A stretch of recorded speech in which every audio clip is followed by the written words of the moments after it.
when I was driving around. We're going to talk to Andrew Montford now, director of Net Zero Watch. There's a story in the Independent this weekend. The boss of Britain's biggest energy provider says households are facing higher bills because of a racket where wind farms are paid to stop producing power. There are 2,500 plus wind farms across the UK, many of them in Scotland, which are key to Labour's pledge to decarbonise the country's electricity by 2030.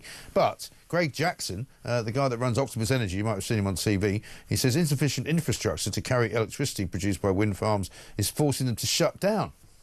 So they put these wind farms up, but there's no actual, grid system, if you like, to move the electricity around, which is mad, isn't it? Andrew, very good morning to you. Morning, Mike. I mean, I have to say, many people listening to this show and watching it will not be surprised to hear this, that it's all a bit of a racket. Tell us more.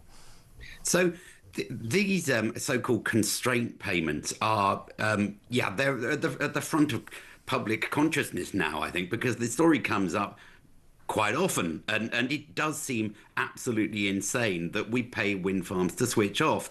But that is, if you like, an unavoidable result of the way we've gone about decarbonisation. We've just said to wind farm companies, build, build, build, and so they've stuck them in the places that are windiest, which essentially means Scotland. Right. But of course, the problem with Scotland is that there's not very much grid capacity to get electricity from the north down to England, where the markets are. Right. Now, the costs, because there are so many more wind farms coming on stream, those costs are meant to explode in coming years. We reckon that by the time Ed Miliband's plans come to fruition, if they ever do, those costs will have gone up by a factor of about 7. They're going to go up 7-fold. I mean, this is absolute madness. And of course, if we build all those wind farms as well, we also have all the costs of the subsidies to pay, and your electricity bill is going to go through the roof. In reality, I don't think it's going to happen, Mike. I think what's actually going to happen is that, once bills have gone up for another year or so, where the public is going to start having a conversation about how we stop it. And essentially, the only way to stop it is, one, to stop building new wind farms and new solar farms, and then to actually start closing down the ones we have already. That is the only way we're going to get back to cheap electricity. Well, I mean, the thing I don't understand is why is it, I'm looking at a little graph here in the Independent where it says the payments made for a wind turbine switching off, the difference between 2024 and 2025 it seems to have almost doubled. Why has it gone up so much?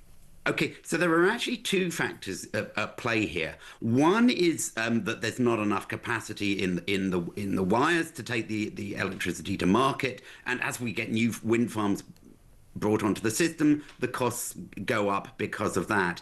There's also another effect that's starting to kick in, which is that when it's very windy and very sunny at the same time, the renewables fleet produces more electricity than the country needs. And so that's not allowed on an electricity grid.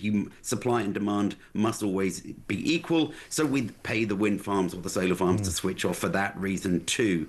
Now, the problem with that second effect is that building new wires doesn't help you. There is no way of avoiding it. So we're starting to get an acceleration of these costs. And that's going to go on. That's why in 5 to 6 years' time, we're expecting there to be a 7-fold increase.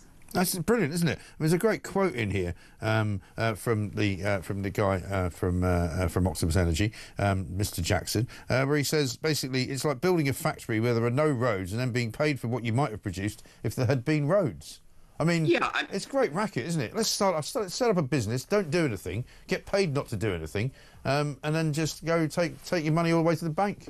Yeah, absolutely. Now, the thing that people don't understand, I think, is that a lot of these wind farms can actually earn more to be switched off than they do to actually generate electricity. So there is actually an incentive for them to build in places where they're going to get switched off. They'll make more profits. This is absolute madness, as you say. About, was it voodoo economics they used to talk about in Reagan's time? I mean, that really is voodoo economics. Start a business up, don't ever do anything, and just collect a subsidy from the government as if you were working. Amazing. Thank you very much indeed, Andrew Montford there. Coming up, loads more. This is Talk.